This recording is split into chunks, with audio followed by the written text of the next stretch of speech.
कहानी का पूरा आनंद लेने के लिए कहानी के पिछले सभी भागों को जरूर देखें। उसका लिंक मैं आपको डिस्क्रिप्शन बॉक्स में दे दूंगी और साथ में कमेंट बॉक्स में पिन भी कर दूंगी, तो आप वहां से भी जाकर देख सकते हैं। अगली सुबह सभी ब्रेकफास्ट करने के बाद हॉल में ही बैठे हुए थे। शिवांगी अच्छांश को दवा देने के बाद लैपटॉप पर काम कर रही थी। अनीस, नितिन और मधुर भी आ गए थे। तीनों लड़कियों के खिले हुए चेहरे देखकर साफ साफ अंदाजा लग रहा था कि उन्होंने बेहतरीन पल गुजारे हैं। उद्भव सिंह बोले, शिवी बेटा, अब यहाँ सब ठीक है तो मैं सोच रहा था कि देहरादून के लिए निकल जाऊं। शिवांगी काम करते हुए, हाँ डैड, बस 15 दिन और, एक दो बार और डॉक्टर चेक करके अपनी रिपोर्ट दे देते हैं, उसके बाद घर चलेंगे। तब तक मुझे मुंबई में कुछ काम भी है। मुंबई वाला प्रोजेक्ट पिछले हफ्ते से शुरू हो गया है। फिर दिल्ली में भी एक सरकारी प्रोजेक्ट के लिए हमने काम शुरू कर दिया है। अगर वो टेंडर हमें मिल गया तो वर्कलोड कुछ ज्यादा बढ़ जाएगा। उद्भव सिंह बोले, यहाँ का काम कब तक खत्म होगा? शिवांगी बोली, लगभग 6 महीने तो लग ही जाएंगे। होटल का पूरा डिजाइन तैयार हो गया है, वर्कर्स भी आ गए हैं, इसलिए अब दिल्ली वाले टेंडर पर फोकस करना है।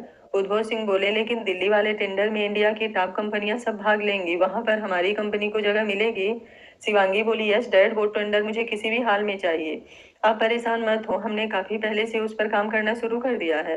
उद्भव सिंह बोले, ठीक है, तुम 15 दिन बाद आ जाना, लेकिन मैं आजकल में ही जाने की सोच रहा हूँ। शिवांगी बोली, डैड आप अकेले वहां जाकर क्या करेंगे? 15 दिन की ही तो बात है, फिर हम सब साथ में चलेंगे ना? अस्मिता जी बोली, लेकिन बेटा तुम देहरादून क्यों जाओगी? शिवांगी अस्मिता जी के सवाल सुन उद्भव सिंह की तरफ देखने लगती है। उद्भव सिंह बोले, सही तो कह रही हैं बहन जी, अब सब ठीक हो गया है तो फिर? शिवांगी बोली, अभी इस बारे में कुछ सोचा नहीं है डैड। अनिकेत बोला, लेकिन इसमें सोचना क्या है? अच्छा तू ही बता, भाभी अब जयपुर चलेंगी ना? अच्छा शिवांगी को देखते हुए, नहीं हम देहरादून जाएंगे, मुझे अब जयपुर नहीं लौटना है। अस्मिता जी और बाकी 5 दोस्त ये सुनकर हैरान हो जाते हैं। अस्मिता जी बोली, ये तू क्या कह रहा है? जयपुर में हमारा घर है।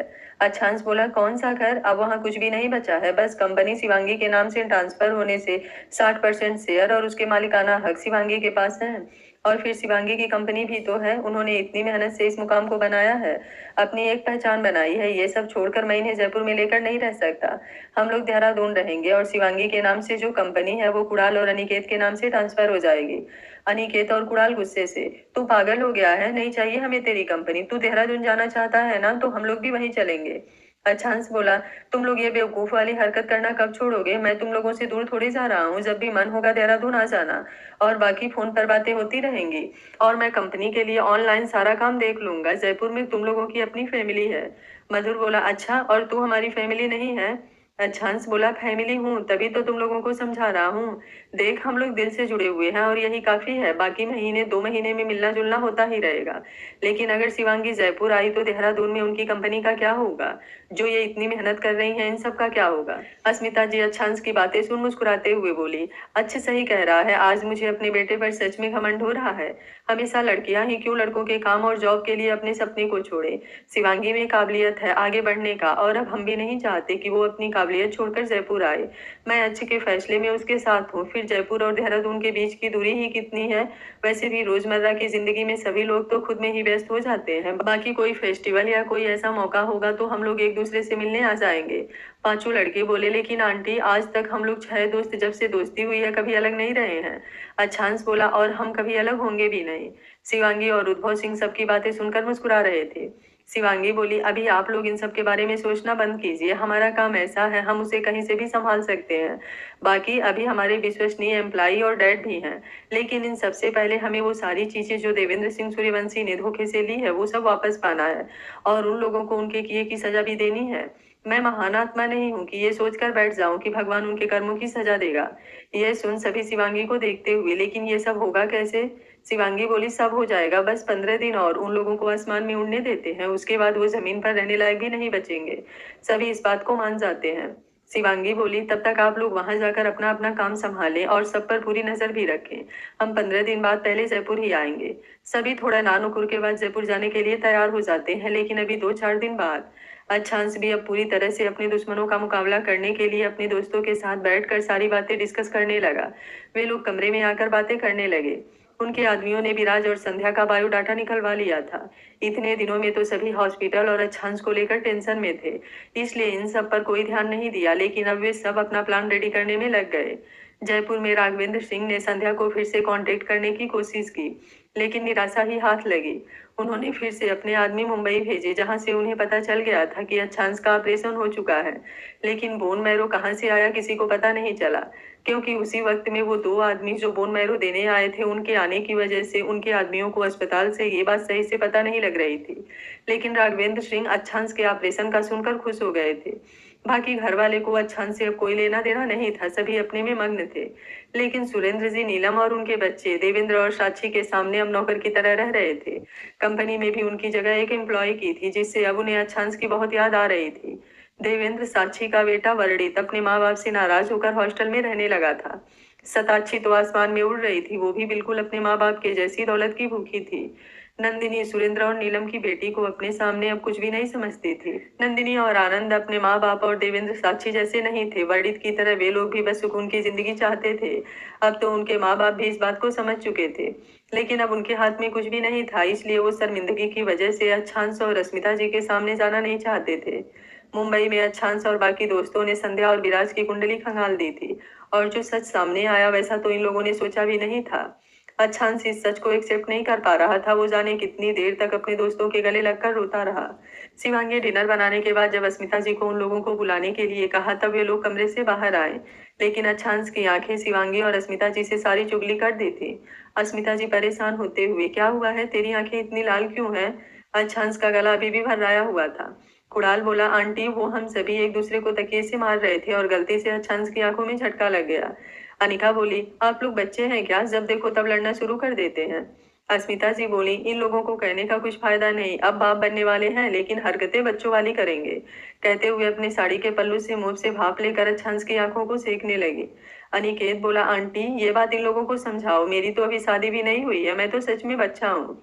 ये सुनते ही सभी हंसने लगते हैं। मधुर बोला, तू सच में बच्चा ही है, आंटी से दूध की बोतल ला कर दे दो। अनिकेत घूरते हुए, उड़ा लो मेरा मजाक, लेकिन मैं भी जल्दी ही शादी करने वाला हूँ, और तुम लोगों की तरह 2 साल 3 साल तक वेट नहीं करूंगा, छांस की तरह जल्दी से बाप बनूंगा। सारी लड़कियां झेपते हुए किचन की तरफ चली गईं।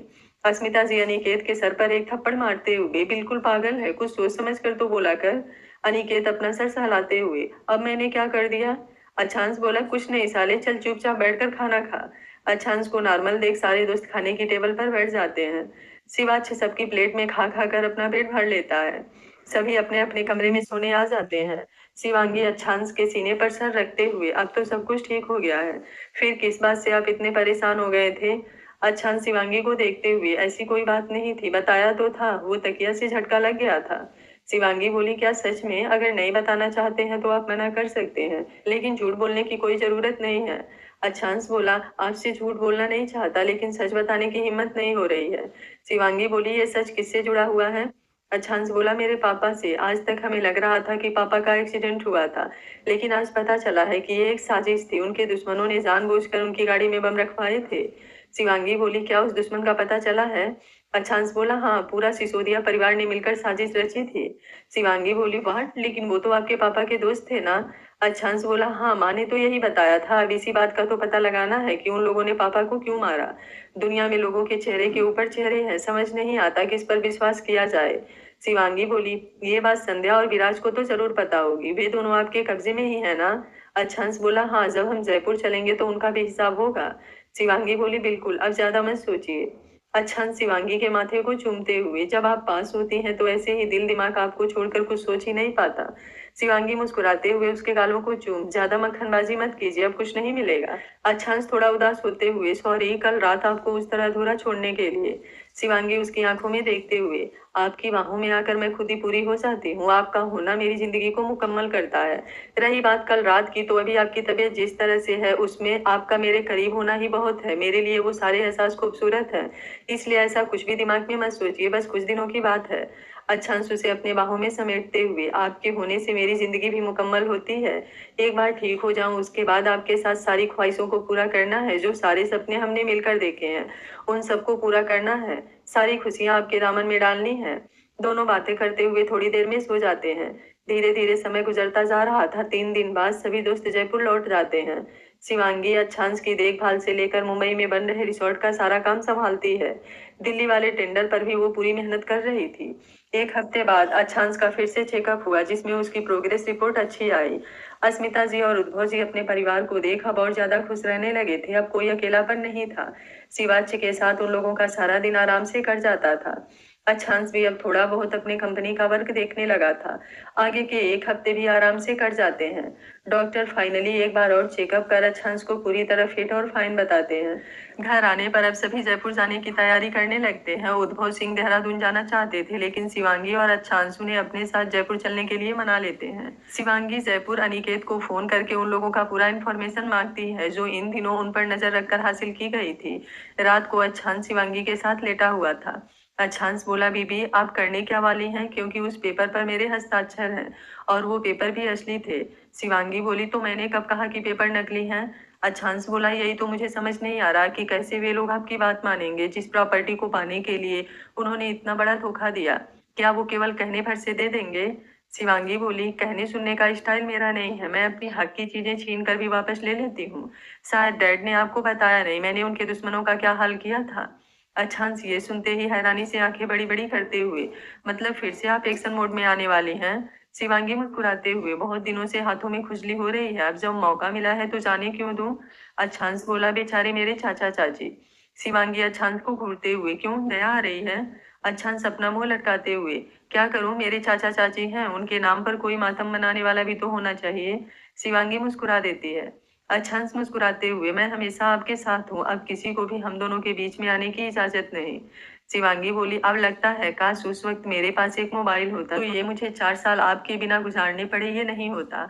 अच्छांश बोला, और मुझे लगता है कि काश मैं उस दिन अपने वादे के मुताबिक आपके घर पहुंच जाता तो शायद ये नहीं होता। लेकिन ये कड़वी यादें बस यादें बनकर रहेंगी। मैं अपने आने वाली जिंदगी में अब कोई भी दूरी नहीं आने दूंगा।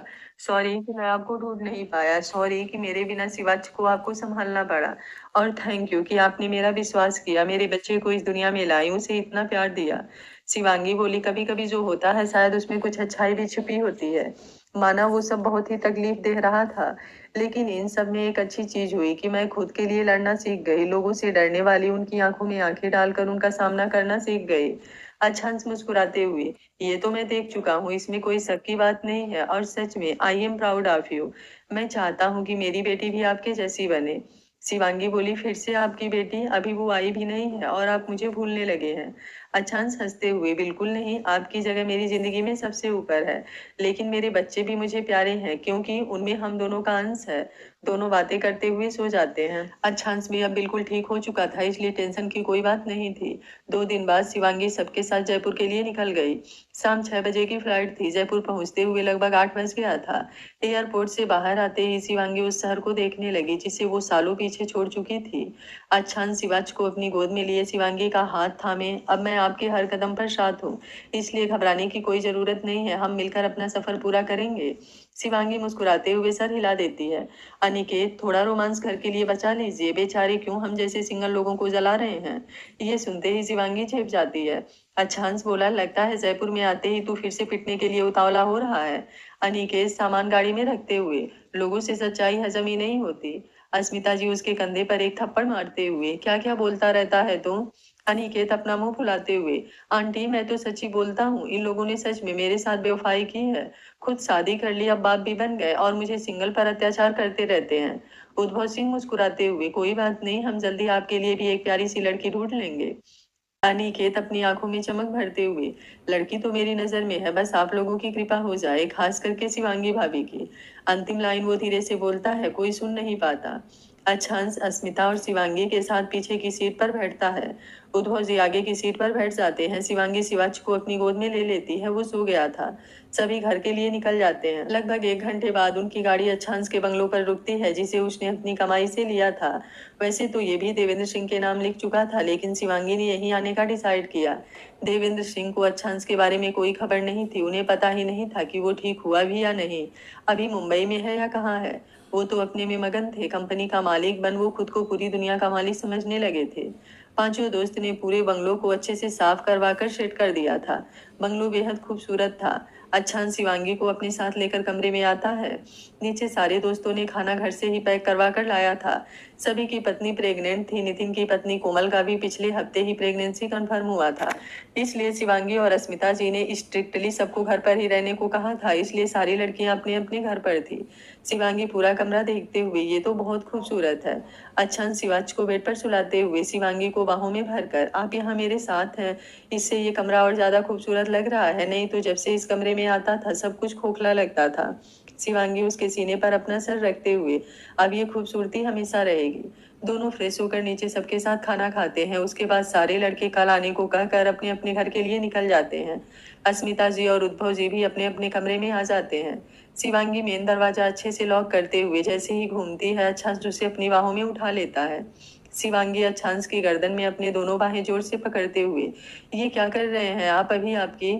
अच्छांश उसके बोलने से पहले ही, अब मैं पूरी तरह से ठीक हूँ, कहते हुए उसके माथे को चूम उसे लेकर अपने कमरे की तरफ बढ़ जाता है। शिवांगी मुस्कुराते हुए अच्छांश के सीने पर अपना सर रख देती है। अच्छांश कमरे में आकर उसे धीरे से बेड पर बैठाता है। अच्छांश दरवाजा लॉक करके लाइट ऑफ करते हुए नाइट बल्ब जला देता है। शिवांगी शिवाज को एक साइड खिसका कर तकिया लगाते हुए खुद भी लेट जाती है। अच्छांश उसके पास आकर लेटते हुए अपनी बाहों में भर लेता है। शिवांगी बोली, ये बंगलो आपने बना बनाया लिया था या खुद से बनवाया था? अच्छांश बोला, नीचे का फ्लोर बना हुआ था, जैसे ही कुछ पैसे हुए मैंने जमीन के साथ पूरा बंगला खरीद लिया। वैसे ये किराया वाला मकान भी मेरे और माँ के लिए काफी था, लेकिन अनिकेत उसका किराया जल्दी लेता नहीं था, इसलिए मुझे थोड़ा अच्छा नहीं लगता था। शिवांगी बोली, आप जब कॉलेज में थे मैंने कभी सोचा नहीं था कि आप इतनी बड़ी फैमिली से बिलोंग करते होंगे। क्या कॉलेज में कोई भी आपको आपकी रियल आईडी जिसे नहीं जानता था?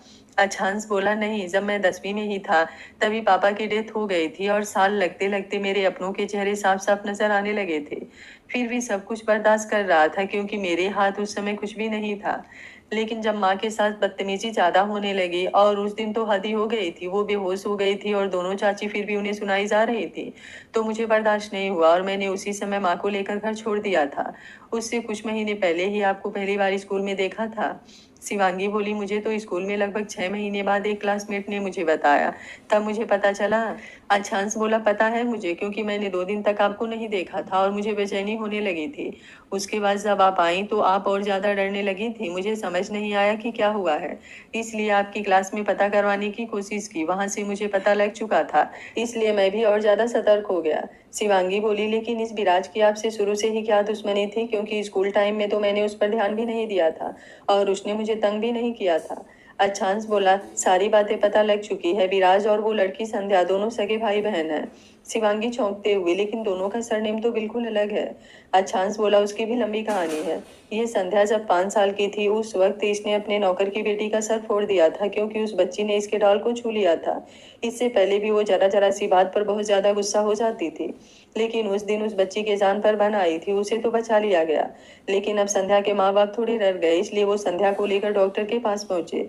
साइकियाट्रिस्ट डॉक्टर ने जब संध्या की काउंसलिंग की तो पता चला कि ये बीमारी उसे बहुत पहले से ही है, अपनी गिरफ्त में ले चुकी है। उसे जो चीज चाहिए होता था बस चाहिए होता था। अगर कोई भी उसे इनकार कर देता या उसकी पसंदीदा चीजों को हाथ भी लगा देता तो वो गुस्से से आउट ऑफ कंट्रोल हो जाती। ये बात घर के नौकरों के द्वारा आस पास में भी फैलने लगी थी, इसलिए उसके माँ बाप ने उसे इलाज के लिए लंदन भेज दिया, उसके मामा मामी के पास, क्योंकि उसके मामा मामी की कोई संतान नहीं थी। वे लोग भी उसका इलाज करते हुए उसे बहुत प्यार से रखने लगे और यहीं पर उनसे चूक हो गई। इलाज तो करवाया, लेकिन उसके साथ ही उनके लाड दुलार ने उसके अंदर की बीमारी को मरने नहीं दिया। विराज संध्या का जुड़वा भाई है जो उससे आधा घंटा बड़ा है। विराज के माँ बाप ही रियल में संध्या के माँ बाप हैं, वो संध्या मल्होत्रा है। सिसोदिया संध्या के मामा मामी हैं। पापा इस सिसोदिया को पहले से ही जानते थे, क्योंकि संध्या के दादा यानी उसके मामा के पापा से हमारे दादा की दोस्ती थी। बाद में संध्या के मामा लंदन पढ़ने के लिए चले गए, लेकिन उनकी बहन मतलब संध्या की रियल मम्मी हमारे पापा को पसंद करने लगे। कभी भी त्योहारों में या कोई पार्टी में वो लोग आते रहते थे और वहीं पर उनके पापा से मुलाकात हुई थी। लेकिन पापा कॉलेज टाइम से ही माँ से प्यार करते थे। माँ भी अच्छे घर से ताल्लुक रखती थी। मेरे नाना नानी और दोनों मामा उदयपुर के राजसी खानदान से हैं। यहाँ जयपुर में माँ पढ़ने के लिए आई थी, लेकिन मेरे दादा ने बिना पापा से कुछ पूछे अपने दोस्त से उनकी बेटी के साथ पापा का रिश्ता पक्का कर दिया। इसकी खबर किसी को नहीं थी। ये मेरे दादा और संध्या के नाना के बीच की बात थी, क्योंकि संध्या की रियल मम्मी ने अपनी इच्छा अपने बाप को बता दी थी। लेकिन दादाजी ये बात घर में करते उससे पहले ही पापा माँ के बारे में सबको बता दिए। मेरे पापा के दादा दादी अच्छे विचारों वाले आदमी थे और मेरी माँ भी पढ़ी लिखी अच्छे खानदान से थी, जिनके बारे में मेरे पापा के दादाजी अच्छे से जानते थे। इसलिए उन लोगों ने माँ पापा के रिश्ते के लिए कोई रोक टोक नहीं की। उन्होंने खुशी खुशी इस रिश्ते को मान लिया। मेरे दादाजी को ये बात पसंद तो नहीं आई, लेकिन जब उन्हें पता चला कि मेरी माँ भी अच्छे खानदान से है तो उन्होंने अपने दोस्त से माफी मांगी। वे लोग भी कुछ कर नहीं पाए, क्योंकि मेरे पापा के दादाजी और खुद मेरे पापा इतने पावरफुल थे कि वो लोग कुछ करने की सोच भी नहीं सकते थे। शायद दुश्मनी के बीच यहीं से पड़ गई थी। संध्या लंदन में ही थी, क्योंकि उसका इलाज भी चल रहा था और वे लोग उसे यहाँ लाकर उसकी बीमारी के बारे में किसी को पता भी नहीं लगने देना चाहते थे। इसलिए उसे कभी लंदन से लेकर नहीं आते थे। जब भी आते केवल सिसोदिया दोनों पति पत्नी आते। जब मैं छोटा था उसी समय हमारे घर आए तो उन्होंने अपनी बेटी के लिए मुझसे रिश्ता करवाने की बात पापा को कही, लेकिन पापा ने उसी समय कह दिया था कि बच्चे छोटे हैं, जब बड़े होंगे तो वो अपने जीवन का फैसला खुद करेंगे। लेकिन उन सिसोदिया को अब हमारी पावर और पैसे का लालच भर गया था। और दूसरी बात, वे लोग अब तक पापा वाले रिश्ते की बात भूले नहीं थे। पहले वाले लोग बेऔलाद थे, इसलिए उन लोगों ने इस बारे में कुछ सोचा नहीं था, लेकिन अब वो संध्या के माध्यम से पूरे जयपुर पर अपना हुकूमत चाहते थे। पापा के इनकार करने के बाद भी वे लोग पापा के गुड लिस्ट में बने रहने के लिए उनके सामने बहुत अच्छे बनने का दिखावा करते हैं। और इसी बीच उन्होंने बातों ही बातों में संध्या को बता दिया कि उसकी शादी मुझसे होगी। संध्या जैसे जैसे बड़ी होती गई उसकी बीमारी भी बढ़ती गई। जब वो 13 साल की थी तभी एक दिन उसके माँ बाप यही बातें कर रहे थे कि मेरे माँ पापा को इस रिश्ते के लिए तैयार कैसे किया जाए, क्योंकि उन्होंने तो पूरी तरह से ही इस रिश्ते को एक तरह से इनकार कर दिया था। ये बात संध्या ने सुन ली और उसके अंदर की बीमारी या उसकी जीत जो भी कहिए वो जाग गई। उसे अब ये सोच सोच कर ही गुस्सा आने लगा कि कोई उसे इनकार कैसे कर सकता है। वो उस गुस्से में अपने कमरे का सारा सामान तोड़ने लगी। उस समय तो किसी तरह उसके माँ बाप ने संभाल लिया, लेकिन अब वो यहाँ आने की जिद करने लगी। लेकिन सिसोदिया को अच्छे से मालूम था कि वो यहाँ आई तो सबको उसकी बीमारी के बारे में पता चल जाएगा। पापा तो ऐसे ही रिश्ते के लिए इनकार कर रहे हैं, अगर उन्हें पता चला तो वो और कभी भी नहीं मानेंगे। इसलिए उन्होंने समझा बुझाकर उससे वादा किया कि वो उसकी शादी मुझसे ही करवाएंगे। और इसी के लिए उन्होंने अब संध्या के असली माँ बाप यानी विराज के माँ बाप से कांटेक्ट किया, जो यहीं जयपुर में रहते थे। विराज भी शुरू से ही बदतमीज था। संध्या के ना रहने से अब उसके माँ बाप और ज्यादा केवल उसकी जिद पूरी करने लगे थे। उन लोगों ने मुझ पर नजर रखने के लिए विराज को तैयार किया और उसी समय से मैं जिस स्कूल में पढ़ा, कॉलेज में पढ़ा, उसमें उसका भी एडमिशन करा दिया गया। विराज को मेरे बारे में सारी बातें पहले से ही पता थी, लेकिन मैं उसके बारे में कुछ नहीं जानता था। स्कूल से ही उसकी बदतमीजी की वजह से मेरा उसका 36 का आंकड़ा रहता था। उसने कई बार मेरी तरफ दोस्ती का हाथ बढ़ाना चाहा, लेकिन मुझे उसकी कोई अच्छी फीलिंग नहीं आती थी। कॉलेज तक आते आते मैं उससे नफरत करने लगा था, क्योंकि एक दिन वो अनिका को अकेले पाकर उससे बदतमीजी करने लगा था। समय से कुड़ाल के पहुंच जाने की वजह से उस दिन बहुत गलत होते होते रह गया। हम लोगों ने उसे बहुत पीटा, पुलिस को देना चाहा, लेकिन अपने परिवार के दम पर पुलिस उसका कुछ नहीं बिगाड़ पाई। और उस समय मेरी हालत तो आप जानती ही हैं, लेकिन उसके बाद से मैं उसे देखना भी नहीं चाहता था। अभी अनिका वाली घटना को 6-7 महीने ही बीते थे, तभी आपने कॉलेज में एडमिशन लिया। और पहले दिन के पंगे के बाद से मुझे यही डर था कि अगर विराज को हमारे रिश्ते के बारे में पता लग गया तो कहीं वो मुझसे बदला लेने के लिए आपका यूज ना करे। यही कारण था कि मैं आपसे अपना रिश्ता लोगों के सामने लेकर नहीं आया, लेकिन एक्साइटमेंट में की गई मेरी एक गलती ने उन लोगों को मौका दे दिया और हमारे बीच इतनी दूरियां आ गई। लेकिन मेरा यकीन कीजिए, मैं तो उस विराज को जानता भी नहीं था कि वो मेरे दादा के कांटेक्ट में है। और स्कूल से लेकर हमारे कॉलेज तक उसकी नजर हमेशा मुझ पर रही है। वो मेरे बारे में जानता है, ऐसा मैं कुछ भी नहीं जानता था। अगर मुझे पता होता तो शायद हम दोनों को इतनी तकलीफ नहीं सहनी पड़ती। शिवांगी अच्छांश के भीगे पलकों पर अपने होठों को रखते हुए, अब हम साथ हैं, ये हमारी मोहब्बत का इम्तिहान था और हमने इसे पार करके फिर से एक दूसरे का साथ पाया है। यह एक सबक है हमारे लिए कि हम फिर ऐसी कोई गलती ना करें। अच्छांश बोला, अब तो भूल से भी भूल कर गलती नहीं होगी। विश्वास तो मुझे पहले भी था, बस आपको ढूंढ नहीं पाया, इसका मलाल है मुझे। शिवांगी बोली, लेकिन एक बात मुझे समझ नहीं आई कि उस विराज को या आपके दादा को हमारे रिश्ते के बारे में खबर लग गई थी तो उन्होंने पहले कुछ क्यों नहीं किया, और उस दिन हमारे बीच जो भी हुआ वो उन्हें कैसे पता, और एकदम परफेक्ट टाइम पर उन्होंने कैसे सारी प्लानिंग कर ली। अच्छांश बोला, ये बात भी वहीं से शुरू होती है जब मेरे पापा का एक्सीडेंट हुआ था। मेरे पापा को संध्या की बीमारी का पता चल चुका था। अब ये बात उन्हें कैसे पता चली अभी हमें मालूम नहीं चल पा रहा है, लेकिन उस दिन पापा उस सिसोदिया के यहाँ गए थे, कोई जरूरी काम था शायद। बातों बातों में फिर संध्या के नाना ने रिश्ते की बात छेड़ दी, क्योंकि उस समय तक संध्या को भी पापा के इनकार के बारे में पता चल गया था और यहाँ विराज मेरे स्कूल में एडमिशन ले चुका था। तब पापा ने इस रिश्ते से इनकार करते हुए उन्हें बता दिया कि उनकी बेटी पागल है, पहले उसका इलाज कराएं। ये सुनते ही वो लोग समझ गए कि अब बिल्कुल दाल नहीं गलने वाली है। एक तो पहले से ही पापा से उनकी बेटी का रिश्ता नहीं हुआ था और अब पापा ने मेरे रिश्ते से भी इनकार कर दिया था। इसलिए उन लोगों को पापा को ही रास्ते से हटाने का सोचा। पापा के ऑफिस में जब गाड़ी पार्क थी उसी वक्त बम लगवा दिया। पापा इन सब से अनजान शाम को जब घर लौट रहे थे तो बीच रास्ते में ही एक ट्रक के सामने आने से उन्होंने जैसे ही ब्रेक लिया बम ब्लास्ट हो गया और उसी के साथ आगे वाले ट्रक भी टकरा गया। उन लोगों ने पहले ही पुलिस को रुपए खिलाकर बम वाली बात छुपाने के लिए कहा और हम लोगों के सामने केवल एक्सीडेंट का ही पता चला। पापा की तेरहवीं में वो सिसोदिया आए और दादाजी को इमोशनल ब्लैकमेल करते हुए हमारे रिश्ते की बात कही। दादाजी को भी उनकी बेटी का पापा से शादी ना कराने का गिल्ट था। उन्होंने वादा किया कि मेरी शादी उस लड़की से ही होगी। अब की बार वो अपनी जबान से पीछे नहीं हटेंगे। उन्हें पता भी नहीं था कि यही लोग उनके बेटे के कातिल हैं। उसके बाद मेरे खुद घर के हालात बिगड़ते चले गए। मैंने घर छोड़ दिया, लेकिन मुझे पता था कि मेरे दादा मेरे बारे में सारी खबर रखवा रहे हैं। लेकिन ये पता नहीं था कि स्कूल और कॉलेज में विराज मुझ पर नजर रखा हुआ है। उस दिन जब पहली बार सारे कॉलेज के सामने आपको लेकर गाड़ी में घूमने निकला, उस वक्त विराज ने ये खबर अपनी फैमिली को दे दी और उनकी फैमिली ने दादाजी को ये बात बताई। दादाजी और संध्या के घर वाले तो इसी इंतजार में बैठे थे कि मेरी पढ़ाई पूरी हो और मैं सेटल हो जाऊं। उसके बाद संध्या से मेरी शादी करवा दे। घर छोड़ने के बाद और कंपनी हवेली सब दोनों चाचा के छीनने के बाद वे लोग तो अब शादी करने के लिए ज्यादा जोर नहीं दे रहे थे, लेकिन संध्या का पागलपन उन्हें ये करने पर मजबूर कर रहा था। मेरे दादा को जैसे ही आपके बारे में पता चला उन्होंने आपके बारे में सारी बातें पता लगाई। आपके घर परिवार खानदान के बारे में जानते ही मेरे दादा को और भी ज्यादा गुस्सा आने लगा। उनके लिए उनकी झूठी मान मर्यादा और खानदान बहुत इंपॉर्टेंट था। लेकिन जिस तरीके से मैंने घर छोड़ा था और फिर कभी पलट कर उन लोगों को नहीं देखा, इतना तो मेरे दादा जान गए थे कि मैं केवल उनके कहने भर से आपसे अलग नहीं रहूंगा। इसलिए उन्होंने चुपके से मेरी शादी संध्या के साथ तय करते हुए मेरी पढ़ाई पूरी कंप्लीट करने का वेट करने लगे। वे लोग सोच रहे कि किसी तरह जबरदस्ती मेरी शादी कर देंगे, उसके बाद आपसे खुद ब खुद पीछा छूट जाएगा।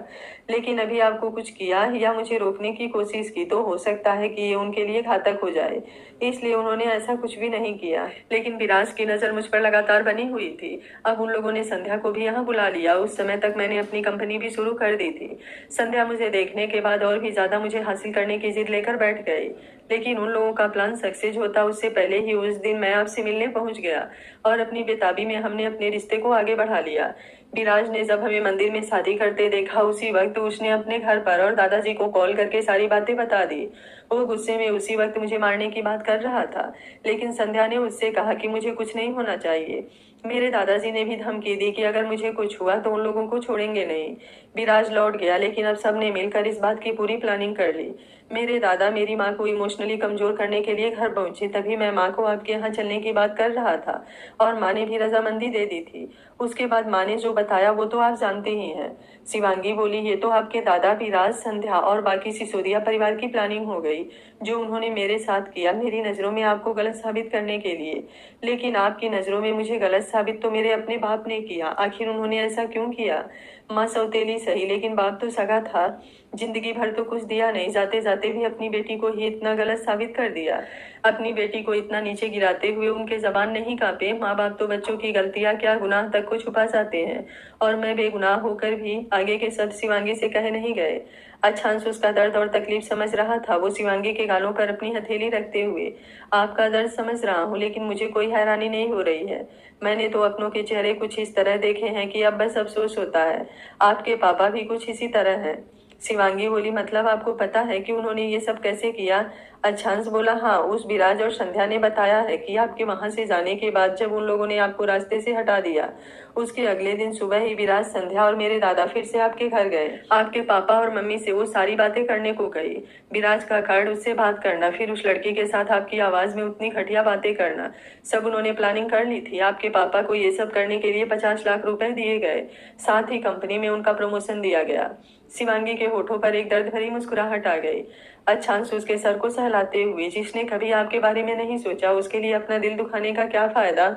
आप उनके बारे में सोचिए जो सच में आपसे प्यार करते हैं। डैड, वो तो कभी महसूस भी नहीं होने देते कि आप उनकी सगी बेटी नहीं हैं। आपके लिए वो अपना सब कुछ कुर्बान कर सकते हैं। शिवांगी बोली, समझ नहीं आता लोगों को गलत काम करने के लिए पैसे कहाँ से आ जाते हैं। जब आप और आपकी माँ स्ट्रगल कर रहे थे तब आपके दादा के पास ये 50 लाख रुपए नहीं थे, लेकिन हमारी जिंदगी बर्बाद करने के लिए इतने रुपए आ गए। कभी कभी मुझे ऐसी सारी बातें बहुत बेतुकी लगती हैं। अच्छांस बोला, इन लोगों ने जो किया वो तो किया ही, लेकिन सबसे ज्यादा गलती कहीं ना कहीं हम लोगों से हुई, इन्हें अपना मानने की गलती। बहुत ऐसी चीज थी, अगर उसी वक्त ध्यान देते तो सारी बातें साफ हो जाती। मैं आपको ढूंढने के लिए विराज के घर गया था, वहां पर वॉचमैन ने बताया कि विराज 4-5 दिन से घर नहीं आया है, लेकिन उसने किसी लड़की या विराज की शादी का जिक्र नहीं किया, जबकि उसके माँ बाप ने बताया कि वो शादी करके किसी लड़की के साथ आया था और लंदन हनीमून मनाने गया है। अगर एक बार ये बात ध्यान में आ जाती और उस वॉचमैन से बात मैं कर लेता तो बहुत हद तक सच तक पहुंच सकता था। और सबसे बड़ी गलती हुई जब आपके घर विराज फोन कॉल पर उस लड़की से सारी बातें कर रहा था। अब सोचता हूँ तो लगता है कि अगर किसी का रॉन्ग नंबर आ भी जाए तो आदमी कॉल कर तो कर ही देता है, लेकिन जानबूझकर उसने कॉल चालू रखी, क्योंकि उसे मालूम था कि इधर हम लोग सारी बातें सुन रहे हैं, और दूसरी बात, जिस घटना को वे दोनों जानते हो वही बातें फिर से डिस्कस क्यों करेंगे। जाहिर बात है वो सारी बातें हमें सुनाने के लिए ही कही गई थी, और सभी ने इसी को सच मान लिया। शायद कहीं ना कहीं मैं भी आपकी आवाज सुनकर ही उतना टूटा था। उन लोगों की प्लानिंग सफल हुई क्योंकि हमने सफल होने दिया।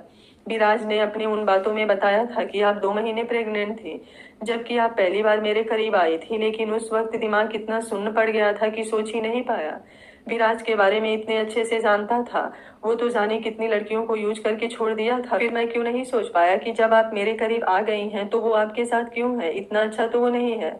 शिवांगी बोली, अब इन बातों को पीछे छोड़ देते हैं, आपने सही कहा, गलती हम दोनों से ही हुई थी, लेकिन इंसान अपनी गलतियों से ही सीखता है, और हमें भी बहुत बड़ा सबक मिला है।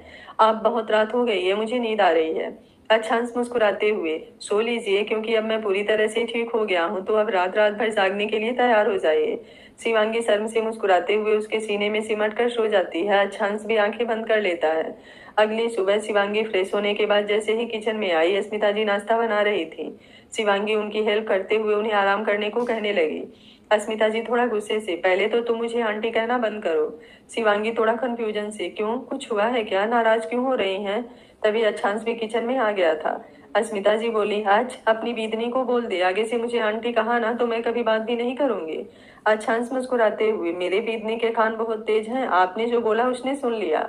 शिवांगी बोली, लेकिन मैं क्या कहूँ? अस्मिता जी बोली, क्यों, अच्छा मुझे क्या कहता है?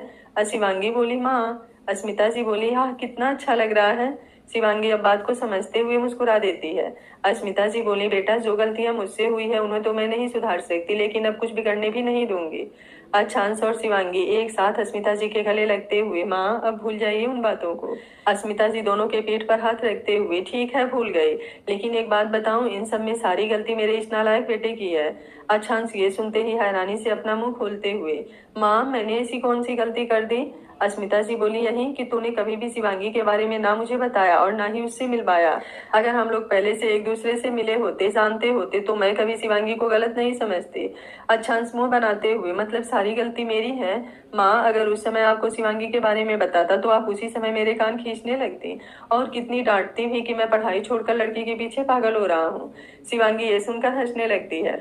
उद्भव सिंह पीछे से बोले, क्या बात है, आज सुबह सुबह कोई चुटकुला सुन लिया क्या? शिवांगी बोली, नहीं डैड, आपके दामाद की तारीफ सुन रही थी। माँ ये बताइए कि कभी आपने इनको पिटाई भी लगाया है या केवल कान ही खींचे हैं? अस्मिता जी बोली, ना पिटा तो कभी नहीं, लेकिन अब सोचती हूँ कि 1-2 डंडे लगाती इसको। अच्छांस चिढ़ते हुए अपना पैर पटकते हुए, आप दोनों सास बहू मिलकर मेरी टांग खींच रही हैं। उद्भव सिंह बोले, अरे कोई बात नहीं, ये लोग टांग खींच रहे हैं तो मैं हाथ पकड़कर खींच देता हूँ, बैलेंस बन जाएगा। अच्छांस तीनों को घूरते हुए किचन से बाहर चला जाता है और अंदर तीनों जोर जोर से हंसने लगते हैं। थोड़ी देर बाद शिवाची भी उड़ जाता है। अच्छांश उसे फ्रेश कर नीचे लेकर आता है। तब तक शिवांगी नाश्ता टेबल पर लगा दी हुई थी। सभी ब्रेकफास्ट कर रहे थे। अच्छांश बोला, माँ मैं शिवांगी को लेकर ऑफिस जा रहा हूँ। शिवांगी बोली, ऑफिस? लेकिन हम अभी हवेली जाने वाले थे ना। अच्छांश बोला, वहां भी जाएंगे, लेकिन पहले ऑफिस चलना होगा आपको, प्लीज। अस्मिता जी बोली, ठीक है, तुम दोनों अपना ध्यान रखना। अच्छांश, शिवाज को आप लोग संभाल लीजिएगा। तभी शिवाज अच्छांश के गले लटकते हुए, नहीं मैं भी घूमी घूमी जाऊंगा।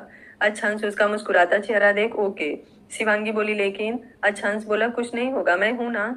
शिवांगी अच्छांश के साथ बाहर आती है। अच्छांश बाहर बॉडीगार्ड को जरूरी इंस्ट्रक्शन देकर शिवांगी के साथ ऑफिस के लिए निकल जाता है।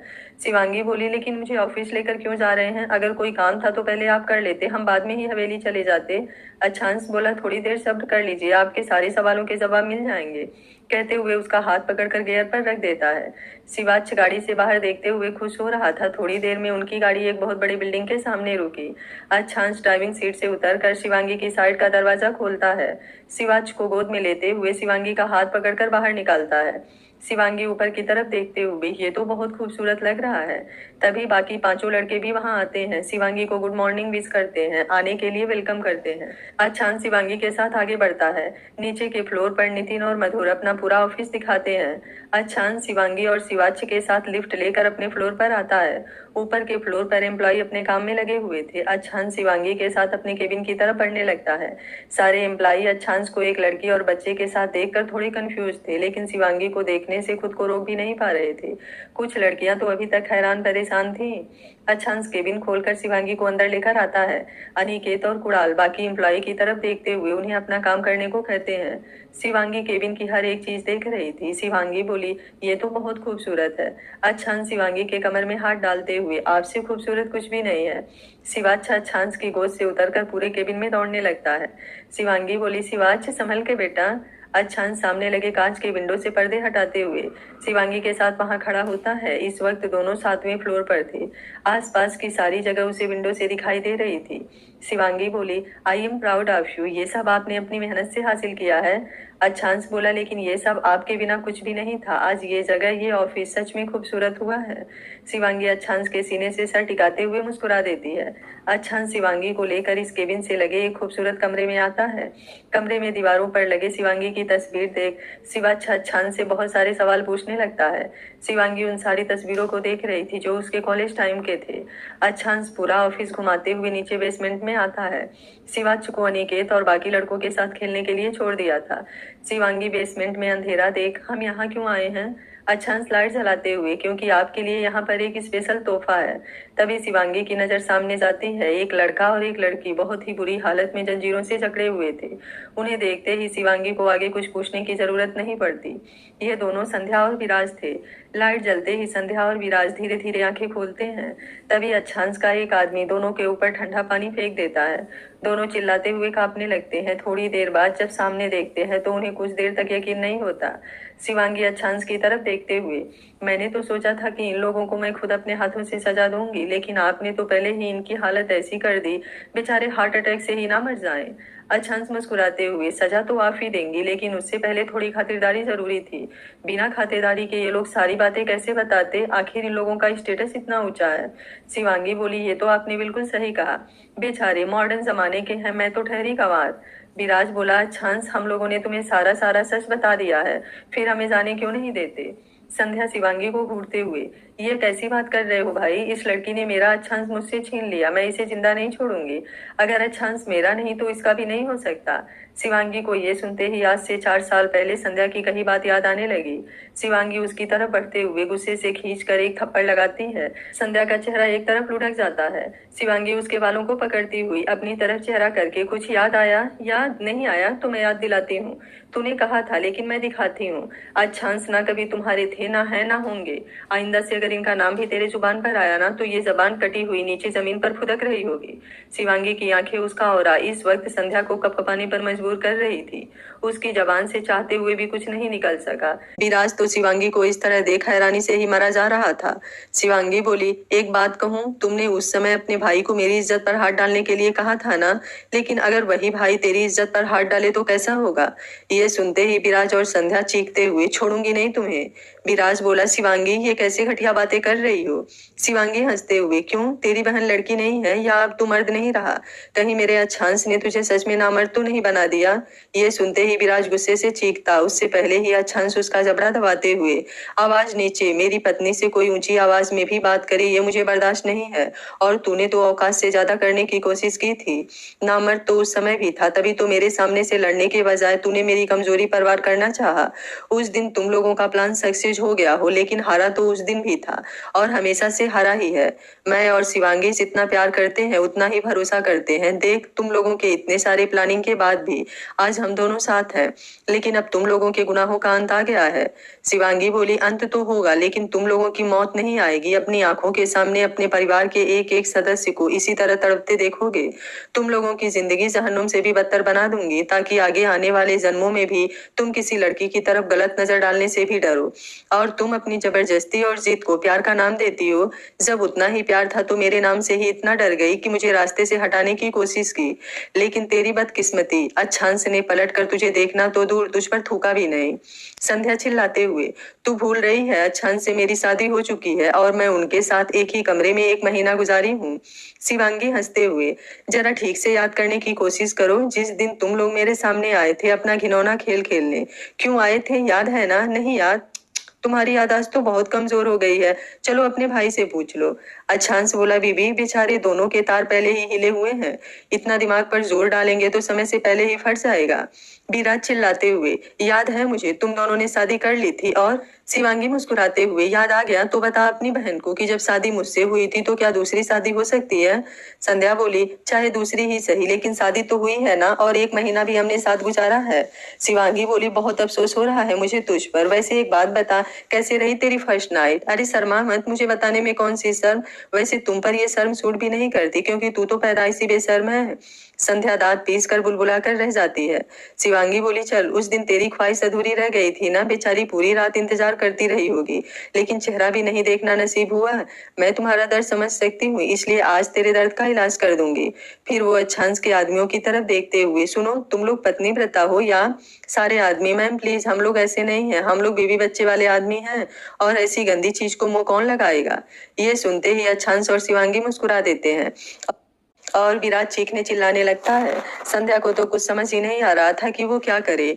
वो तो इस वक्त पिंजरे में कैद अपने पंख भी नहीं फड़फड़ा पा रही थी। शिवांगी बोली, अरे तू इसी के लायक कोई खोज कर ला दो, बेचारी से मैंने वादा कर दिया है, अगर पूरा नहीं हुआ तो दिल टूट जाएगा। ये सुनते ही सभी बॉडीगार्ड मुस्कुरा देते हैं।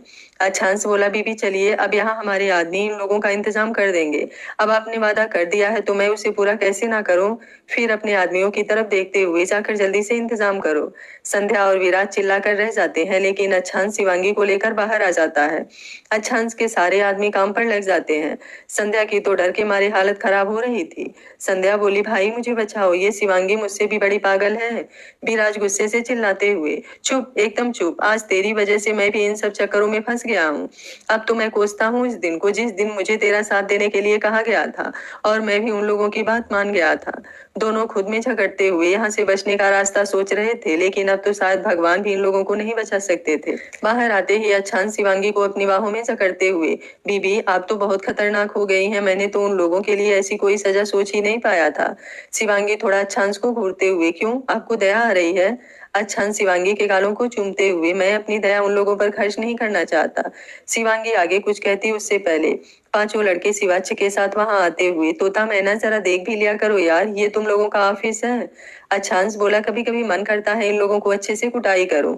5 एक साथ, बीबी के आते ही दोस्तों की कदर ही नहीं रही। अच्छांश बोला, तुम लोगों को आज मालूम चला, सॉरी, मैं नहीं चाहता था कि तुम लोगों को ये बात पता चले, लेकिन अब पता चल ही गया है तो मैं क्या कर सकता हूँ। 5 कुछ देर अच्छांश को हैरानी से मुंह खोले देखते रहे, फिर शिवाच को एक तरफ खड़ा करते हुए अच्छांश के ऊपर कूद पड़े। 6 दोस्त गुत्थम गुत्था हो गए थे, सभी बेसमेंट के ऊपर पार्किंग एरिया वाले जगह में थे। शिवांगी शिवाच को गोद में उठाते हुए ये देखते हुए मुस्कुरा रही थी। शिवाच बोला, मम्मा पापा और सभी चाचू लड़ाई क्यों कर रहे हैं? शिवांगी बोली, बेटा ये लोग लड़ाई नहीं कर रहे हैं, प्यार से थोड़ा फाइटिंग कर रहे हैं। अच्छांश चिल्लाते हुए, बीबी मैं यहाँ मार खा रहा हूँ और आप मुस्कुराते हुए हमारे बेटे को ज्ञान दे रही हैं। शिवांगी बोली, तो मार खाने वाला काम ही क्यों किया है? शिवाच शिवांगी की गोद से फिसलते हुए सभी को अलग करने लगता है। सभी शिवाच को देख वहीं फर्श पर लेट जाते हैं। शिवाच अपने कमर पर हाथ रखते हुए, आप लोग इतने बड़े हो गए हैं, फिर फाइटिंग क्यों कर रहे हैं? चलिए सॉरी बोलिए। सभी अपना कान पकड़ते हुए, सॉरी। शिवाच बेटर साउंड, आगे से आप लोगों ने लड़ाई की तो मैं दादी को बता दूंगा। अच्छांश शिवाच को अपनी गोद में खींचते हुए, मेरा प्यारा बेटा कहते हुए उसका गाल चूम लेता है। बाकी 5 से शिवाच को अपने अपने गोद में खींचते हुए अपनी साइड करने में लग जाते हैं। तभी शिवांगी, आप लोग हवेली चलेंगे या यहीं रहना है? शिवांगी की आवाज सुन जल्दी से सब खड़े होते हुए हवेली जाने के लिए तैयार हो जाते हैं। अच्छा, शिवांगी का हाथ पकड़ते हुए 10 मिनट रुक जाइए फिर चलते हैं, कहते हुए कोने में खड़ी उस गाड़ी के पास आता है जिसे बरसों पहले एक कोने में खड़ा किया था। जैसे ही उसके ऊपर से कवर हटाता है सभी खांसने लगते हैं। शिवांगी बोली, ये क्या कर रहे हैं? तभी उसकी नजर उस गाड़ी पर जाती है। ये देख वो आगे कुछ बोल नहीं पाती। ये गाड़ी केवल एक गाड़ी नहीं थी, अच्छांश के सपनों की उड़ान थी। उसके बाद दोनों के मिलन की गवाह भी। वो आगे बढ़कर उस गाड़ी को छूकर देखती है। तभी शिवाच्छा अनिकेत के गोद से उतरते हुए दौड़कर उस गाड़ी को छू छू कर देखने लगता है। अच्छांश अपने बेटे को गोद में उठाते हुए, क्या हुआ? शिवाच्छा अपनी तुतलाती जुबान में, पापा इट्स ब्यूटीफुल, ये आपकी गाड़ी है? अच्छांश हाँ में सिर हिलाते हुए, ये हमारी गाड़ी है। शिवांगी बोली, लेकिन इसे ऐसे क्यों रखा है? जैसे लग रहा है कि बहुत दिनों से यूज नहीं हो रहा है। ये सुनते ही सभी दोस्त अच्छांश की तरफ देखने लगते हैं। अच्छांश मुस्कुराते हुए, आपके जाने के बाद इस गाड़ी को कभी बाहर निकाला ही नहीं। शिवांगी हैरानी से अच्छांश को देखती है। अच्छांश बोला, आज सर्विसिंग करने के बाद इसे बाहर निकालूंगा, चलिए अभी हवेली चलते हैं। शिवांगी हाँ में सिर हिलाते हुए अच्छांश के साथ दूसरी गाड़ी की तरफ बढ़ जाती है। बाकी दोस्त भी अपनी अपनी गाड़ी से उनके साथ ही निकल जाते हैं। अच्छांश बोला, बीबी आपने अभी तक नहीं बताया आप क्या करने वाली हैं? मुझे बिल्कुल मन नहीं है उस हवेली में जाने का। मेरा बस चले तो सारी हवेली को जलाकर राख कर दूं। शिवांगी बोली, जो भी हुआ उसमें उस निर्जीव हवेली का क्या दोष? जलाएंगे, लेकिन उसको जो दोषी है। आपको भरोसा है ना मुझ पर? अच्छांश बोला, आप पर भरोसा है इसलिए तो वहां जा रहे हैं। शिवांगी बोली, तो बस ये विश्वास रखिए कि उन लोगों को आज उनके किए की सजा मिलकर रहेगी। थोड़ी देर में दोनों हवेली पहुंच जाते हैं। उनके पीछे उनके सारे दोस्त भी पहुंचते हैं। वॉचमैन अच्छांश को देखते ही दरवाजा खोल देता है। सारी गाड़ियां अंदर इंटर हो जाती हैं। सुबह के 10 बज रहे थे। राघवेंद्र सिंह हाल में ही बैठे हुए थे। उनकी पत्नी मालिनी जी 2 दिन पहले आसपास के कुछ लोगों के साथ तीर्थ यात्रा पर निकली हुई थी। नीलम किचन में नौकरों की तरह काम कर रही थी। नंदिनी और शताक्षी स्कूल चले गए थे। वर्णित तो हॉस्टल में रहता था। आनंद भी कॉलेज के लिए निकल गया था। इस वक्त घर पर देवेंद्र और साक्षी थे।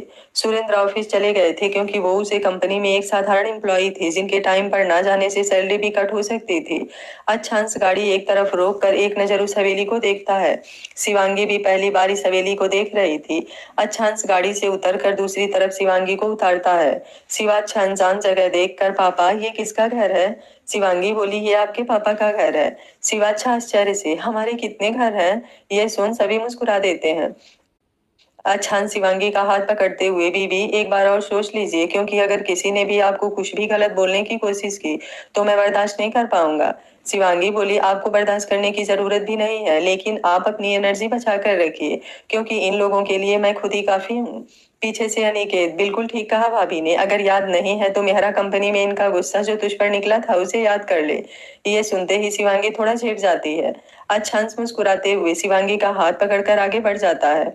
जैसे ही वो लोग दरवाजे पर पहुंचते हैं, हाल में बैठे देवेंद्र साक्षी की नजर इन लोगों पर पड़ जाती है। अच्छांश को देखते ही दोनों थोड़ा हैरान हो जाते हैं। तभी उनकी नजर शिवांगी और शिवाच पर भी जाती है।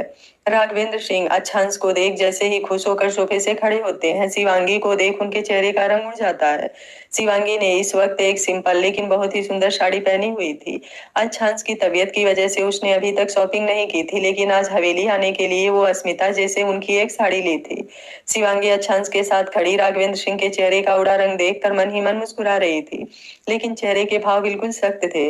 देवेंद्र उठकर खड़े होते हुए, कैसे हो तुम, और ये सब कौन है? अच्छांश बोला, मैं तो अच्छा हूँ, आप बताइए, अब तो बहुत खुश होंगे आप।